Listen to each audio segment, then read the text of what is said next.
In this video, we're going to learn how to do simple one-point perspective using the Photoshop application. On the right side of my screen, you see an example of what we're going to make.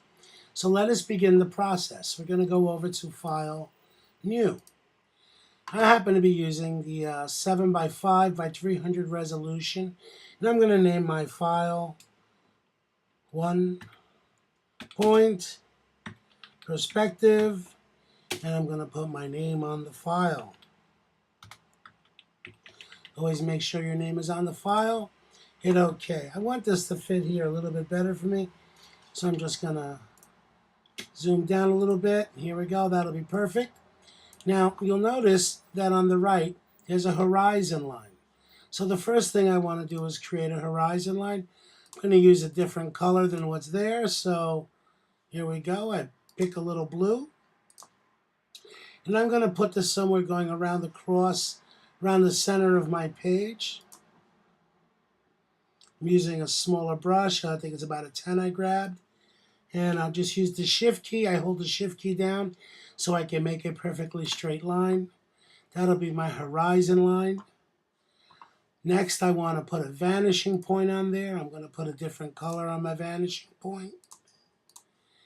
And I'll make it also a little bit bigger than what I had. So here, that's great. And now I'm going to put my vanishing point somewhere near the center of the page. Now for all the cubes I'm going to make, we're going to make individual layers. So we're going to go up to the top where it says Layer, New Layer. Notice you have the option of hitting Shift Command N. And I'll call this Cube 1. And I'm going to hit OK. Now I'm on a separate layer over here on the right side. You can see it in the Cube layer, in the Layers palette, Cube 1. So I'm going to make this one on the left side of my page.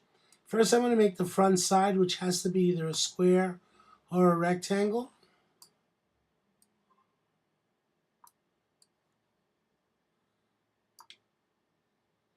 And here we go. Now, what I want to do is I want to connect the points.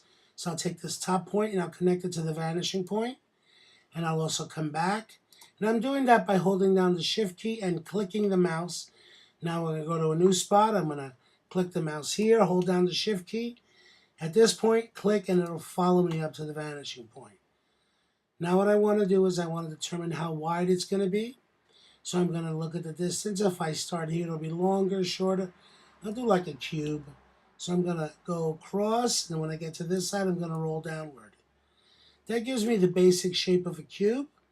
What I would then do now is take the eraser, and I would erase. I'm going to set my eraser to block, so it's kind of a square shape.